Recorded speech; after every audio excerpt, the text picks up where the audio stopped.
At this point, the science is crystal clear. Porn has a negative impact on your brain. It is shown to negatively impact your decision-making ability. It also negatively impacts your brain's reward systems.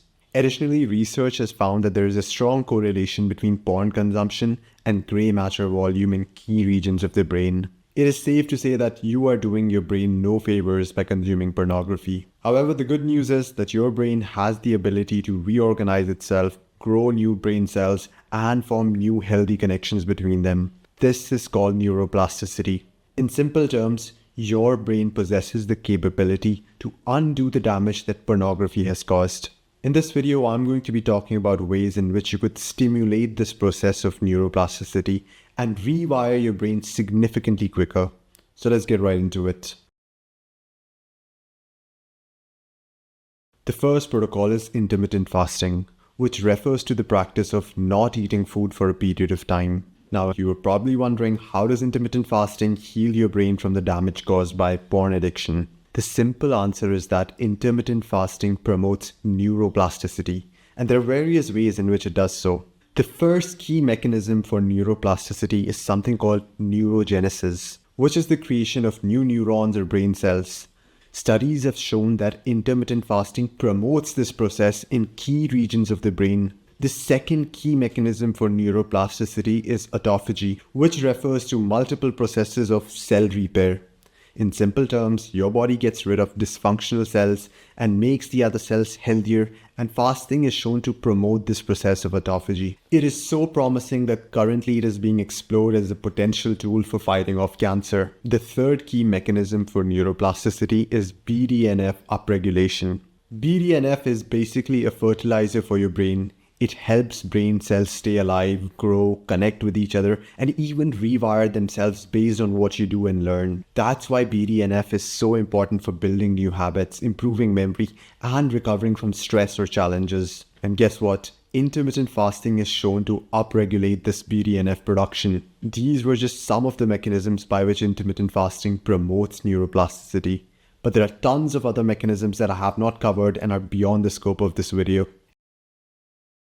In my experience of having worked with dozens of porn addicts, intermittent fasting for an appropriate duration accelerates recovery by around 3 to 5 times. So if a person who would originally require an entire year to heal his brain, he could potentially recover in just between 2 to 4 months if he's using intermittent fasting appropriately. Now, that being said, it's hard to determine what your original recovery time would be. It would depend on how long you have been consuming porn and the volume of pornography you have been consuming. But what I would recommend is that you don't worry too much about the recovery time. Think of it this way. If you do the right things, you sleep at the right times, you do intermittent fasting, you eat whole natural food, you work out, then your recovery is inevitable. It does not matter whether it happens today, tomorrow, or a few months from now. Your day-to-day objective is simple: to make the right decisions each day.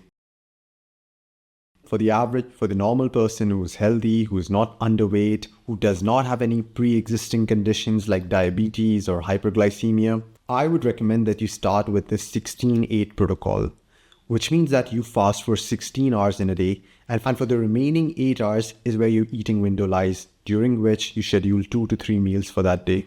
Now, if you're someone who has some extra weight on you, then you could perhaps do a more powerful version of intermittent fasting, which is called OMAD.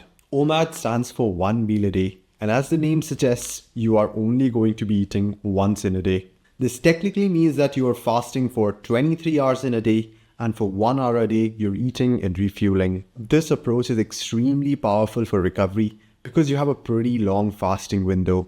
However, I wouldn't recommend it if you're someone who is skinny or someone who has low blood sugar levels, because this is quite taxing on the body.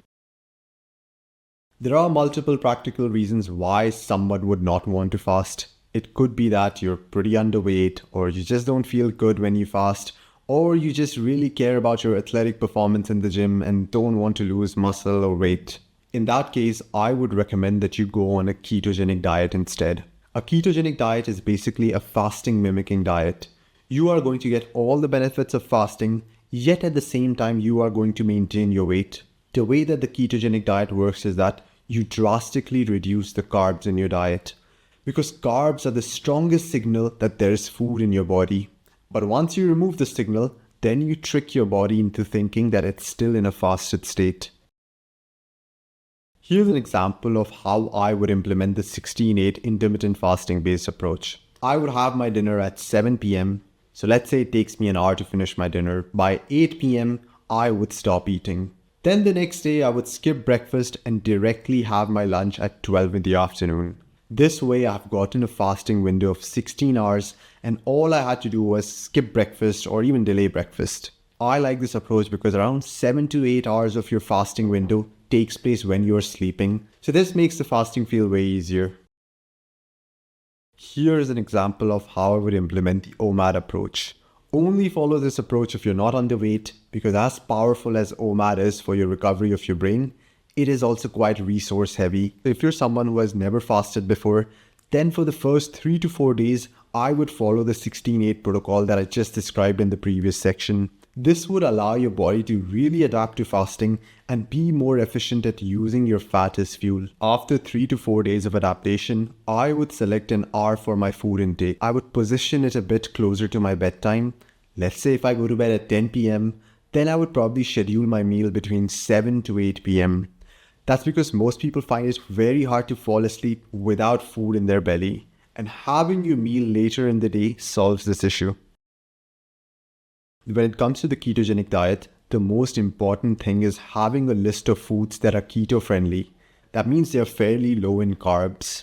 For example, things like fish, meat, eggs, many vegetables, heavy cream, oils, they're all good keto foods because they have little to no carbs and are instead very rich in proteins and fats instead. What I would recommend is that you create such a list of foods for yourself and then select what you're going to have for breakfast, what are you going to have for lunch, and what are you going to have for dinner. Then calculate the total calories that you have for that day and make sure they're at least at your maintenance or at surplus, else you're going to be dropping weight even on a ketogenic diet. A bit of a pro tip for people who are underweight and still can't get their calories up on a ketogenic diet: try incorporating whipping cream or olive oil in your diet. It is just so easy to gulp them down and they're just so high in calories.